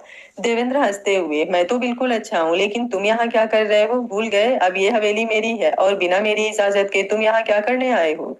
अच्छांश बोला, इतना बड़ा धोखा देने के बाद भी जब आप हमारे सामने बेशर्मों की तरह खड़े हैं तो मुझे कैसी शर्म? भूल गए हैं आप ये सब आपने किस तरह हड़पा है? लेकिन हम आज यहाँ अपना सब कुछ लेने आए हैं, क्योंकि वादे के मुताबिक आपने झूठ बोला था। अब जिस चीज की कीमत आपने दी नहीं उस चीज की कीमत मैं आपको कैसे दे दूं? ये सुनते ही साक्षी और देवेंद्र कुटिल मुस्कान लिए हुए, अब कुछ नहीं हो सकता, सब कुछ मेरा है, यहाँ तक कि तुम्हारी कंपनी के 40% शेयर भी मेरे हैं। अच्छांश उनकी बातों को इग्नोर करते हुए शिवांगी के साथ आगे बढ़कर शिवांगी को सोफे पर बैठाता है। साक्षी चिल्लाते हुए, लगता है तुम लोगों को तुम्हारी औकात याद दिलानी होगी। मेरे एक आर्डर पर मेरे आदमी तुम लोगों को इस हवेली से बाहर फेंक देंगे, और ये किस लड़की को साथ लेकर आए हो, और ये बच्चा कौन है? अच्छांश बोला, अरे मैं तो भूल ही गया, meet my wife Shivangi, Achhansh Singh Suryavanshi, और मेरा बेटा शिवाच सिंह सूर्यवंशी। फिर शिवांगी से, बीबी ये मेरे सो कॉल्ड सौतेले चाची और चाचा हैं, और इन्हें तो आप जानती ही हैं, कहते हुए राघवेंद्र सिंह की तरफ इशारा करता है। राघवेंद्र सिंह को जैसे हार्ट अटैक आते आते बचा था, तभी किचन से निकलकर नीलम आती है। नीलम की हालत देखकर अच्छांश मुस्कुराते हुए, शिवांगी इनसे मिलिए, ये हमारी दूसरी सौतेली चाची हैं। नीलम अपना सर झुका लेती है। बाकी दोस्त भी वहां पर रखे हुए सोफे पर बैठते हैं। कुणाल बोला, वैसे अच्छांश तेरी इस दूसरी सौतेली चाची की हालत देख लग रहा है कि हम घर के किसी नौकर से मिल रहे हैं। अच्छांश बोला, जैसी करनी वैसी भरनी। देवेंद्र अपने आदमियों को बुलाते हुए, तुमने अपने बाप का राज समझा है क्या? भूल रहे हो कि यहाँ का मालिक अब मैं हूँ। अच्छांश गुस्से से चिल्लाते हुए, मेरे बाप पर मत जाना, नहीं तो। देवेंद्र बोला, नहीं तो क्या कर लोगे तुम? वैसे ही मरने वाले हो, अगर ज्यादा जबान चलाई तो इसी वक्त मार दूंगा, उसके आगे कुछ मत बोलना। उससे पहले ही पूरी हवेली में थप्पड़ की जोरदार गूंज सुनाई देने लगी। सभी की आंखें हैरानी से फटी हुई थी। देवेंद्र जमीन पर गिरा हुआ था और सामने शिवांगी गुस्से से घूर रही थी। कुछ देर बाद जैसे ही सभी को बात समझ आई, वैसे ही साक्षी जोर से चिल्लाती हुई शिवांगी की तरफ बढ़ी। उसके साथ ही साक्षी और देवेंद्र के आदमी भी शिवांगी की तरफ बढ़े, लेकिन उससे पहले ही अच्छांश उन सबको गुस्से से घूरते हुए हाथों से पीछे जाने का इशारा करता है। वे लोग अच्छांश को देख जहां थे वहीं रुक जाते हैं, लेकिन शिवांगी साक्षी के बालों को पकड़ते हुए जोर से घसीट कर एक तरफ कर देती है। देवेंद्र बेइज्जती से कुलबुलाते हुए जैसे ही उठकर खड़े होते हैं, शिवांगी उनका गर्दन पकड़ बेहद ही सर्द और कठोर आवाज में, इस उम्र में ज्यादा फड़फड़ाना नहीं चाहिए, नहीं तो हड्डियां जल्दी जुड़ती नहीं है। अनिकेत जी, लेकर आइए सारा पेपर, कहते हुए अपने दूसरे हाथ से साक्षी के कमर पर लटकी चाबी खींचकर अनिकेत की तरफ उछाल देती है। अनिकेत जल्दी से चाबी लेकर मधुर के साथ ऊपर कमरे में जाते हैं।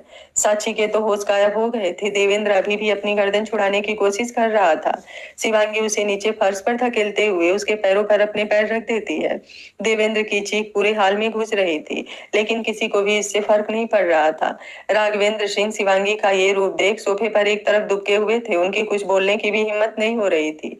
अच्छा शिवाज को अपने सीने से लगाए आराम से सोफे पर बैठा था। थोड़ी देर में ही अनिकेत और मधुर सारे पेपर लेकर नीचे आ गए। साक्षी और देवेंद्र चिल्लाते हुए, ये तुम लोग अच्छा नहीं कर रहे हो, ये सारी प्रॉपर्टी अब हमारी हो गई है।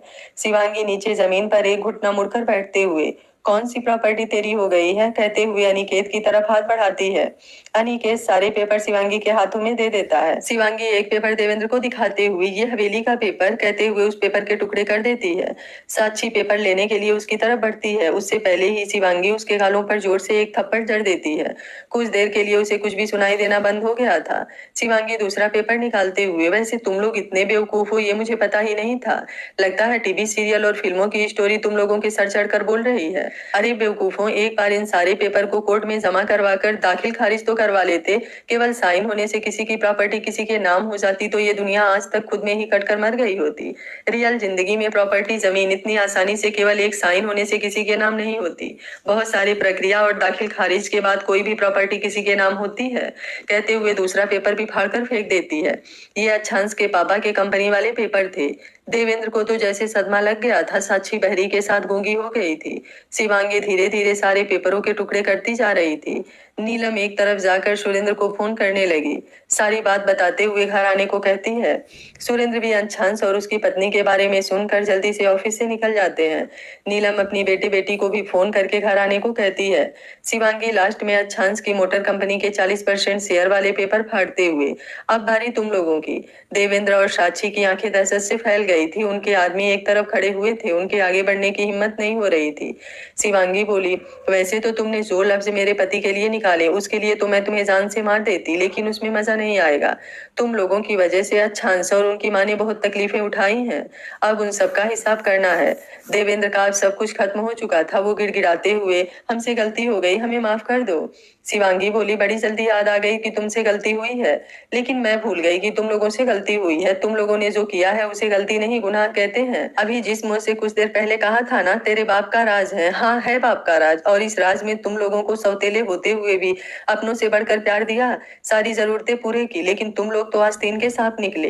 ये जो चिल्ला रहे थे ना कि ये हवेली मेरी है, ये मेरे अच्छांश के बाप की है, याद है ना वो कंपनी जिसका मालिक बनने के लिए तुम लोग इतने हद तक गिर गए कि किसी की जिंदगी और मौत को भी खेल बना दिया, वो भी मेरे अच्छांश के बाप की है। ये सब कुछ उनके बाप की है, लेकिन तेरा तो कुछ भी नहीं है। अब अपना और अपनी बीवी बच्चों का पेट कैसे भरोगे? तेरी बेटी को बहुत शौक है ना 16 वर्ष में ही बिना मेहनत के सब कुछ हासिल करने का। बेचारी, अब तो भीख मांगना पड़ेगा। इससे तो तुम लोगों को स्टेटस सच में बहुत गिर जाएगा। वैसे एक रास्ता बताऊं तुम लोगों के अमीर बनने का? अपनी इस बीबी को और उस बेटी को कोठे पर बैठा दे, कसम से मालामाल हो जाएगा। ये सुनते ही देवेंद्र गुस्से से चिल्लाता है। तभी शिवांगी उसके मुंह पर एक घूसा जड़ देती है। वो फर्श पर गिर पड़ता है। मुंह से होठ कटने की वजह से खून निकलने लगता है। शिवांगी बोली, अनिकेत, कुणाल, उस दिन क्या किया था इन लोगों ने? आप लोगों को इस हवेली से बाहर निकाला था ना? दोनों हाँ में सिर हिला देते हैं। शिवांगी बोली, तो देख क्या रहे हैं? उठाइए इन कचरों को और बाहर फेंक दीजिए, लेकिन ध्यान रहे बाहर से ये सीधे जहन्नुम में जाने चाहिए। अभी बहुत सारा हिसाब करना बाकी है। अनिकेत और कुणाल हिम्मत नहीं कर पाते। बचपन से ही दोनों ने इस हवेली में उन लोगों का मान सम्मान किया था। उन्हीं लोगों को आज इतना जलील नहीं कर सकते थे। शिवांगी मुस्कुराते हुए, देखो स्टैंडर्ड और परवरिश किसे कहते हैं? तुम लोगों की ऐसी हालत होने के बाद भी दोनों अपने अपमान का कोई बदला लेना नहीं चाहते। इसे कहते हैं परवरिश। राघवेंद्र सिंह बोले, अच्छा बेटा, तुम ये सब चुपचाप क्यों देख रहे हो? चाहे जैसे भी हो, वो तुम्हारे चाचा चाची हैं। अच्छांश राघवेंद्र सिंह की तरफ देखते हुए, रियली? वैसे ये मेरे चाचा हो या ना हो, आपका बेटा तो पक्का पूरे हैं। पूरा आपका खून आपकी तरह ही घटिया गिरा हुआ। राघवेंद्र सिंह अच्छांश के मुंह से ये सब सुन गुस्से से चिल्लाते हुए, अच्छांश, आप अपने संस्कार भूल गए हैं। अपने बड़ों से बात करने की तमीज भी नहीं है। अच्छांश बोला, कौन सा बड़ा? मुझे तो कोई बड़ा नहीं दिख रहा।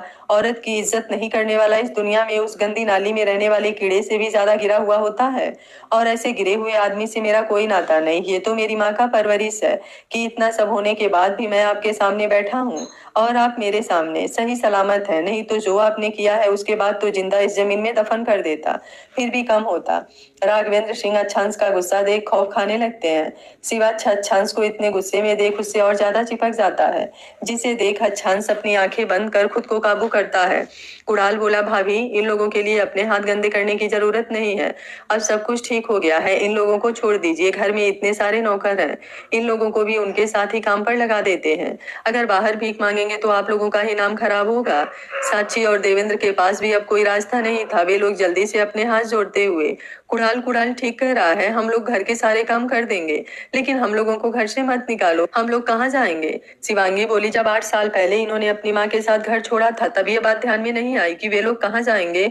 तुम लोग तो फिर भी कंपनी में ही सही नौकरी करते हो, लेकिन वो 16-17 साल का बच्चा कोई काम भी नहीं जानता था। उस वक्त तुम लोगों की आत्मा मर गई थी। शिवांगी के सवालों का किसी के पास कोई जवाब नहीं था। शिवांगी बोली, इन लोगों को सर्वेंट क्वार्टर में भेज दो। अनिकेत और कुणाल वहां के सर्वेंट को इशारा करते हैं। सर्वेंट साक्षी और देवेंद्र को उठाकर बाहर की तरफ साइड में बने सर्वेंट क्वार्टर में पहुंचा देते हैं। दोनों पति पत्नी उन खाली कमरों में अपना अंत देख रहे थे। शिवांगी ने उन्हें हवेली से उनके कपड़े तक नहीं ले जाने दिए। शिवांगी अच्छांश के पास बैठती हुई नीलम को अपने पास बुलाती है। नीलम कांपते कदमों से शिवांगी के पास आकर खड़ी होते हुए अपने हाथ जोड़ लेती है। तभी सुरेंद्र भी वहां पहुंचते हैं। अच्छांश को देख उसके पास आते हुए, अच्छा, हमें माफ कर दो बेटा, हमसे बहुत बड़ी गलती हो गई। हम लोग धन के लालच में इतने अंधे हो गए थे कि सही गलत सब भूल गए। अच्छांश बोला, आपकी गलती कुछ जल्दी ही आपको रियलाइज नहीं हो गई है? नीलम बोली, बेटा, इनकी कोई गलती नहीं है। ये तो आपके पापा से बहुत प्यार करते थे, लेकिन मैं ही इनके कान भरने लगी थी। मुझे लगता था कि अस्मिता दीदी इस घर की मालकिन है और मैं नौकर। कभी उनकी अच्छाई देख नहीं पाई। अगर सजा देना चाहते हो तो मुझे दे दो, लेकिन इनको और मेरे बच्चों को छोड़ दो। मेरे दोनों बच्चों को तो तुम जानते ही हो, वे दोनों कभी भी तुम्हारे साथ गलत नहीं किए हैं और ना ही ऐसा सोचते हैं। अच्छांश बोला, बुरे काम का नतीजा भी बुरा ही होता है, ये तो आप लोगों ने देख ही लिया होगा, इसलिए अभी वक्त है, समझ जाइए। सुरेंद्र बोले, हमें समझ आ गया है, हम लोगों को कुछ नहीं चाहिए। मैं बस कुछ दिनों में इस हवेली से जाने वाला था। मैंने किराए पर घर देखा है, मैं अपने परिवार के साथ वहीं पर रहूंगा। अच्छांश बोला, इसकी कोई जरूरत नहीं है, आप लोग यहाँ रह सकते हैं, कंपनी में काम भी कर सकते हैं, लेकिन अब मुझसे और मेरे परिवार से दूर रहिएगा। सुरेंद्र और नीलम अपना सर हिला देते हैं। तभी आनंद और नंदिनी भी वहां पहुंच जाते हैं। नंदिनी अच्छांश को देख जल्दी से उसके पास पहुंचते हुए उसके गले लग जाती है। आनंद भी अपना सर झुकाए हुए अच्छांश के सामने खड़ा हो जाता है। शिवाच्छ नंदिनी के इस तरह गले लगने से दब जाता है, जिससे वो कसमसाने लगता है। नंदिनी का ध्यान शिवाच्छ पर जाता है। वो जल्दी से अच्छांश से अलग होते हुए, सॉरी भाई, अच्छांश उसे अपने पास बैठाते हुए, आप तो स्कूल गई थी, फिर यहाँ क्या कर रही हैं? नंदिनी बोली, मम्मी ने फोन किया था। अच्छांश आनंद की तरफ देखते हुए, आपको क्या अलग से इनविटेशन दो? ये सुनते ही आनंद गले लगते हुए, सॉरी भाई, मैं आपके किसी काम नहीं आ सका। अच्छांश बोला, अच्छा, अब आप इतने बड़े हो गए हैं? आनंद बोला, नहीं भाई, अच्छांश बोला चुपचाप अपनी पढ़ाई पर ध्यान दीजिए, आपका ये फाइनल ईयर है। आनंद बोला भाई अब आपकी तबीयत कैसी है, डॉक्टर ने और कोई रास्ता नहीं बताया। अच्छांश मुस्कुराते हुए तुम लोग परेशान मत हो, मेरा ऑपरेशन हो गया है, मैं ठीक हूँ, अब कोई डरने की बात नहीं है। नंदिनी खुशी से उछलते हुए आप सच कह रहे हैं भाई, लेकिन भाई ये बच्चा कौन है? अच्छांश मुस्कुराते हुए शिवांगी और शिवाच्छ से दोनों को मिलाता है। नंदिनी और आनंद हैरानी से, लेकिन भाई उस दिन तो अनिकेत भाई और कुणाल भाई ने बताया था कि वो लड़की आपको छोड़कर चली गई है। अच्छांश बोला कुछ लोगों ने कोशिश तो की थी, लेकिन उनकी बदकिस्मती, हमारी मोहब्बत के सामने उनकी चालबाजियां कोई काम की नहीं थी। आनंद बोला लेकिन भाई संध्या भाभी सा। अच्छांश बोला मेरी पहली पत्नी के होते हुए किसी और को ना मैं अपना कुछ मानता हूँ और ना ही कानून। वैसे भी उस लड़की की वजह से ही शिवांगी मुझसे दूर हुई थी। ये सुनते ही सभी हैरान हो जाते हैं। अच्छांश बोला तुम लोग चिंता मत करो, अभी तुम लोगों को ऐसी बातों में पड़ने की जरूरत नहीं है। जितना भी बुरा होना था हो चुका है, आगे सब अच्छा ही होगा। सुरेंद्र बोले बेटा भाभी सा कहाँ है, तुम लोग मुंबई से अकेले आए हो? अच्छांश बोला माँ घर पर है, अब हम लोग भी निकलते हैं। नीलम बोली लेकिन ये भी तो तुम्हारा ही घर है। अच्छांश बोला लेकिन मुझे यहाँ नहीं रहना। एक बात और, मेरे रूम में से जितना भी सामान है, बेड सोफा अलमारी ड्रेसिंग सब निकलवा कर अगर आप लोग उसे यूज कर सकते हैं तो कर लीजिएगा, नहीं तो किसी सर्वेंट को दे दीजिएगा, वहां पर सब कुछ मैं खुद अरेंज करूंगा। सारी बातें क्लियर करने के बाद अच्छांश शिवांगी को लेकर वहां से निकल जाता है। राघवेंद्र सिंह देखते रह जाते हैं। सुरेंद्र जी भी नीलम को खाना लगाने को कहकर कमरे में फ्रेश होने चले जाते हैं। बहुत दिनों बाद आज उन्हें सुकून मिल रहा था। आनंद और नंदिनी भी खुश थे। अच्छांश ने वादा किया था कि वो मिलने आता रहेगा, या अगर वे लोग चाहे तो उसके घर पर मिलने आ सकते हैं। अभी तक सताक्षी स्कूल में थी, उसे इन सब के बारे में कुछ पता ही नहीं था। देवेंद्र और साक्षी सर्वेंट क्वार्टर में बैठे गुस्से और अपमान से जल रहे थे, लेकिन इस वक्त उनकी हालत इतनी खराब थी कि वह कहीं जा भी नहीं सकते थे, न ही इस वक्त उनके पास कुछ था। शिवांगी ने उनका मोबाइल एटीएम कार्ड सब अपने पास रख लिया था, एटीएम का पिन नंबर भी उन्हें बताना पड़ा था। इस वक्त उनकी हालत भिखारी से भी गई गुजरी थी। बस इतनी ही राहत की बात बची थी कि सर्वेंट क्वार्टर ही सही, सर पर छत थी। सारे दोस्त कंपनी के लिए निकल गए थे। अच्छांश शिवांगी को लेकर घर आ गया। अस्मिता जी ने लंच तैयार कर दिया था, सभी बैठकर लंच करने लगे। शिवाच्छा आज घूमने में ही थक गया था। शिवांगी किसी तरह से दो चार निवाला खिलाती है, लेकिन वो नींद में ही था। अस्मिता जी बोली हवेली पर सब कैसा गया? अच्छा सारी बातें बताता है। अस्मिता जी शिवांगी को देखती हैं। शिवांगी बोली आई एम सॉरी माँ, लेकिन वो लोग माफी के काबिल नहीं थे। अस्मिता जी मुस्कुराते हुए तुम्हें सॉरी कहने की कोई जरूरत नहीं है, जो जैसा करता है वैसा पाता है। अब मुझे भी उन लोगों से कोई लगाव नहीं है जिन लोगों ने मेरे परिवार को बर्बाद करने की कोशिश की। वो लोग आबाद कैसे हो सकते हैं? अच्छांश बोला माँ हमने सारी बातें उन लोगों से साफ कर दी है। सुरेंद्र चाचा हवेली में रहेंगे और कंपनी में काम भी करेंगे। उन्हें देखकर लगा कि उन्हें एक मौका देना चाहिए। उनके माँ बाप अब उनकी जिम्मेदारी है। अब जो भी करे मुझे उनसे कोई मतलब नहीं, केवल उम्र और पापा का सोचकर मेरे हाथ उन पर नहीं उठे। नहीं तो दिल कर रहा है कि अस्मिता जी अच्छांश के कंधे पर हाथ रखते हुए उन्हें उनके किए की सजा जरूर मिलेगी, हमारे हाथ गंदे करने की जरूरत नहीं है। बुजुर्ग बाप दादा सभी ओहदे का उन्होंने अपमान किया है, भगवान उन्हें ऐसे ही तो नहीं छोड़ देगा। एक बेटे के हाथों तो दुर्गति देख ली, अब दूसरे के हाथों जो भी हो उनकी मर्जी।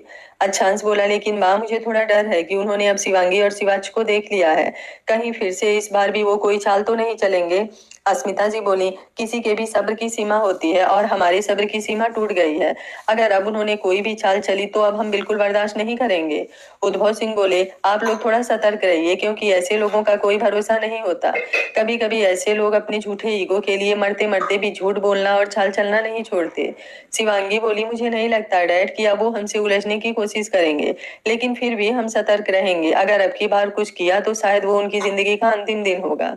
अस्मिता जी बोली चलिए अब उन लोगों के बारे में बहुत बातें हो गई, अब जाकर थोड़ा आप लोग आराम कर लीजिए।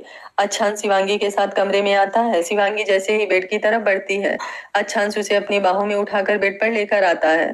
शिवांगी भी उसके गले में दोनों बाहें डाले आराम से उसके सीने पर सर रख लेती है। अच्छांश उसकी कमर पर अपनी उंगलियां चलाते हुए वैसे तो सारे कपड़े आप पर अच्छे लगते हैं, लेकिन आज साड़ी में आप बहुत हॉट लग रही हैं। शिवांगी बोली ये कैसी टपोरियों की जैसी बातें कर रहे हैं? अच्छांश बोला इसे टपोरियों की जैसे बातें करना नहीं, तारीफ करना कहते हैं बीवी। आज पहली बार आपको साड़ी पहने देखा है। किचन में तो आपको देखकर मेरा कंट्रोल खो रहा था, वो तो माँ की वजह से थोड़ा कंट्रोल करना पड़ा। शिवांगी उसके सीने पर अपनी उंगलियों को चलाते हुए अच्छा कितना कंट्रोल करना पड़ा? अच्छा शिवांगी की शरारत समझते हुए उसे लेकर पूरी तरह पलट जाता है। अब वो शिवांगी के ऊपर था। शिवांगी उसके गर्दन पर अपने होठों से छूते हुए, मैं पूरी की पूरी आपकी हूँ, फिर कंट्रोल करने की क्या जरूरत है। अच्छा शिवांगी की बातों से और उसके इस तरह छूने से पूरी तरह से मदहोश होने लगा था। उसके होठों को शिवांगी के गालों पर से चूमते हुए, आप सच कह रही हैं ना। शिवांगी बोली, आप जानते हैं ना अब हम दोनों में कोई दूरी नहीं है, बस आपकी तबीयत की वजह से, नहीं तो आपके प्यार के लिए तो मैं भी उतने वर्षों तड़पी हूँ। अच्छांश बोला, अब सारे अधूरापन को पूरा करना है, कहते हुए उसके होठों को लॉक कर देता है। दोनों अपने प्यार में खोते जा रहे थे। थोड़ी देर बाद दोनों थक कर एक दूसरे की बाहों में सो गए। शिवाच नीचे अस्मिता जी के कमरे में सोया था, जिस वजह से ये दोनों भी बेफिक्र होकर एक दूसरे पर प्यार लुटाने के बाद उतने ही सुकून से सो गए। शाम के 4 बजे जब शिवांगी की नींद खुली तो खुद को अच्छांश की बाहों में देख मुस्कुराते हुए उसके चेहरे को देखने लगी। अच्छांश इतने सुकून में सोए हुए बहुत ही शांत और आकर्षक लग रहा था। कीमोथेरेपी से पहले शिवांगी ने उसके बाल कटवा दिए थे, जो अब थोड़े थोड़े बड़े हो गए थे। शिवांगी अपनी उंगलियों से उसके माथे पर बिखरे बालों को हटाते हुए उसके माथे को चूम लेती है। अच्छांश अपनी नींद भरी आंखें खोलते हुए, बीबी आपकी ये हरकत मुझे सेड्यूस कर रही है।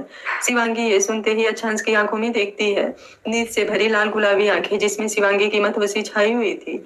शिवांगी उसके गालों पर अपने होठ रखते हुए, चलिए उठिए, शाम हो गई है, अभी आपकी दवा का भी टाइम हो रहा है। अच्छांश उसकी कमर पर अपनी पकड़ मजबूत करते हुए, दवा यहीं पर है, मैं ले लूंगा, लेकिन अभी आप दूर मत जाइए। शिवांगी बोली, आपसे दूर जाना भी कौन चाहता है, लेकिन दवा भी ऐसे नहीं लेनी है, कुछ हल्के नाश्ते करने के बाद। अच्छांश शिवांगी के होठों पर एक लाइट किस करते हुए उठ जाता है। कुछ देर बाद दोनों फ्रेश होकर नीचे आते हैं। शिवाच अच्छांश को देखते ही उसकी गोद में चढ़ जाता है। शिवांगी किचन में चाय बनाने चली जाती है। थोड़ी देर में ही चाय और बिस्किट लाकर टेबल पर लगाती है। अच्छांश बोला, माँ मैं शिवांगी से पूरी रस्मों रिवाजों के साथ शादी करना चाहता हूँ, आप लोग सब देख लीजिए। अस्मिता जी खुश होते हुए, तो सच कह रहा है। अच्छांश मुंह बनाते हुए, तो झूठ कैसे कहते हैं। अस्मिता जी उसके सर पर एक थप्पड़ लगाते हुए, जैसे उस दिन बोला था शादी करके आ गया था और मुझे रिश्ता लेकर जाने के लिए कह रहा था। अच्छांश बोला, माँ मैंने आपको एक दिन पहले ही बताया था। अस्मिता जी बोली, तेरा बहुत बड़ा एहसान हो गया एक दिन पहले बताकर। सभी ये सुनकर हंस देते हैं। उद्भव सिंह बोले, मेरे भी बड़े अरमान थे अपनी बेटी की शादी करने का, आपने मेरे मन की बात कह दी है।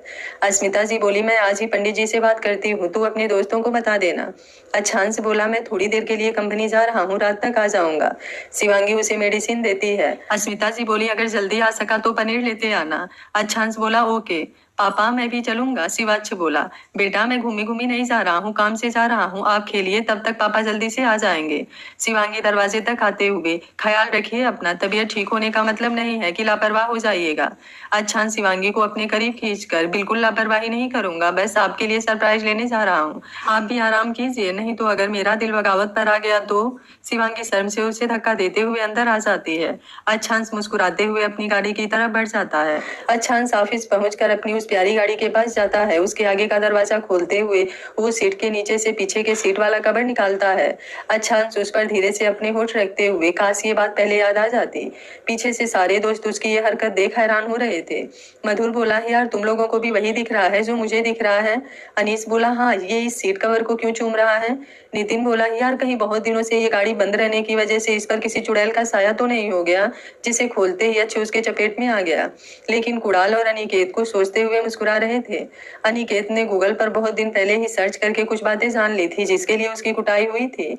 वो आगे बढ़कर अच्छांश के कंधे पर हाथ रखते हुए, साले उस दिन हम लोगों को बेवकूफ बनाया था। कुणाल बोला, और क्या कहा था इसने, व्हाइट सीट कवर होने से गंदा हो रहा है। अच्छांश हड़बड़ाते हुए, जल्दी से दरवाजा बंद कर, तुम लोग यहाँ क्या कर रहे हो। अनिकेत बोला, ऐसा है, ज्यादा हमसे चालाक बनने की जरूरत नहीं है, अब मुझे मालूम हुआ क्यों तूने ये गाड़ी बंद करके रख दी थी। मधुर बोला, ये तुम तीनों क्या बात कर रहे हो, मुझे कुछ समझ नहीं आ रहा है। अनीस जरा डिटेल में हम लोगों को भी समझाओ। अनिकेत बोला, ये कुछ नहीं बताएगा, हम बताते हैं ना। कुणाल बोला, इसने जब शिवांगी से शादी की थी तो अपनी फर्स्ट नाइट इस गाड़ी में ही मनाई थी। अनिस, नितिन और मधुर, वाह। अच्छांश चिढ़ते हुए, ये दोनों तो पागल ही हैं, तुम लोग इन दोनों को छोड़ो और अपने अपने घर जाओ, मुझे इस गाड़ी की सर्विसिंग करानी है। कुणाल बोला, तो ठीक है, हम लोग भी तुम्हारी हेल्प कर देते हैं। अच्छांश बोला, मैं कर लूंगा, कितनी बार कहा है, इस वक्त ज्यादा से ज्यादा समय अपनी पत्नी को दो, ज्यादा से ज्यादा काम घर से ही करने की कोशिश करो। कुणाल मुंह बनाते हुए, अरे यार ये प्रेगनेंसी भी हमारे लिए हेडेक बन गई है, कभी कभी तो अनिका को रात के 2 बजे चाट खानी होती है, तो कभी पानी पूरी। अच्छांश खुश होते हुए, सच में। नितिन बोला, यार हम लोगों की बैंड बजी हुई है और तुम इतना खुश हो हो रहा है। मधुर बोला, खुश क्यों नहीं होगा, बिना कुछ किए इतना प्यारा बेटा गोद में खेल रहा है। अच्छांश बोला, तुम लोग खुद किस्मत हो, अपने बच्चे को हर पल अपनी आंखों के सामने महसूस कर रहे हो। दिक्कत तो लड़कियों को भी होती होंगी, लेकिन वो तुम्हारे अंश को इस दुनिया में लाने के लिए सारी तकलीफें उठा रही हैं। तुम लोग उसकी थोड़ी सी केयर नहीं कर सकते। उड़ाल बोला, ये तो तूने ठीक कहा, जब वो अपनी पसंद की चीजें खाकर सुकून से सोती है ना, तब दिल में एक अलग ही खुशी महसूस होती है। मधुर बोला, अभी तो मेरी वाली नॉर्मल ही रहती है, इसलिए मुझे ज्यादा दिक्कत नहीं होती, लेकिन हाँ, ये फीलिंग सच में दुनिया की सबसे बेस्ट फीलिंग्स है। अच्छांश बोला, इसलिए तुम लोगों को कह रहा हूँ, इस समय को पूरी तरह एंजॉय करो, अपने पार्टनर को स्पेशल फील कराओ, क्योंकि वो सच में तुम लोगों के लिए स्पेशल है। अनिकेत बोला, अच्छांश ठीक कह रहा है, तुम लोग घर जाओ, मैं इनके साथ हूँ। अच्छांश बोला, तुम भी घर जाओ, थोड़ा अंकल आंटी के साथ समय बिताओ, ऑफिस से सारे स्टाफ चले गए हैं। अनिकेत बोला, नहीं, अभी तो 6 बज रहे हैं, 2 घंटे अभी वर्किंग आवर बाकी है। मधुर बोला, यार हम लोग भी हेल्प कर देते हैं, बहुत दिनों से गाड़ी बंद है, पता नहीं कुछ सामान भी बदलने पड़ेंगे। अच्छांश बोला, मैं सब कर लूंगा, तुम लोग जाओ। और एक बात, मैंने माँ से बात की है शिवांगी से शादी करने के लिए, तुम लोग भी अपनी अपनी तैयारी देख लेना। ये सुनते ही पांचों दोस्त, सच में हम तो सोच रहे थे चुपचाप शादी करके हम लोगों की पार्टी भी गटक ले। कुछ देर बाद अनिकेत को छोड़कर बाकी सब घर के लिए निकल गए। अनिकेत अच्छांश को चिढ़ाते हुए, वैसे सीट कवर यही लगाने वाले हो या बदलना भी है? अच्छांश गुस्से से घूरते हुए, ज्यादा बकवास मत करो, नहीं तो तुम्हें ही बदल दूंगा। अनिकेत बोला, मेरे जैसा इस दुनिया में सिंगल पीस है, इसलिए मुझे बदलने की बात तो भूल ही जाओ। वैसे ये बताओ, इस गाड़ी को शिवांगी के जाने के बाद इसी वजह से बंद करके रख दिया था क्योंकि ये तुम दोनों के मिलन की गवाह थी? अच्छांश अपने और शिवांगी के साथ बीते हुए उन पलों में खोते हुए, दोनों मिलकर लगभग 2 घंटे में फिर से उस गाड़ी को पूरी तरह सर्विसिंग करके तैयार कर देते हैं। दोनों ऑफिस में आकर सभी स्टाफ को जाने को कर, प्यून को सब अच्छे से चेक कर दरवाजा बंद करने को कह देते हैं। अच्छांश बोला, आज घर चल, माँ ने पनीर लाने के लिए कहा है, तू खाना वहीं पर खा लेना। अनिकेत पनीर का नाम सुनते ही अपने होठों पर जीभ फेरते हुए, ये भी कोई कहने वाली बात है, मुझे आंटी के हाथों की पनीर बहुत पसंद है। अच्छांश अपनी उस गाड़ी को पार्किंग से बाहर निकालता है। अनिकेत हमेशा की तरह पीछे की सीट पर बैठता है, क्योंकि उस गाड़ी के आगे की सीट अच्छांश ने हमेशा के लिए अस्मिता जी और शिवांगी के लिए रखी थी।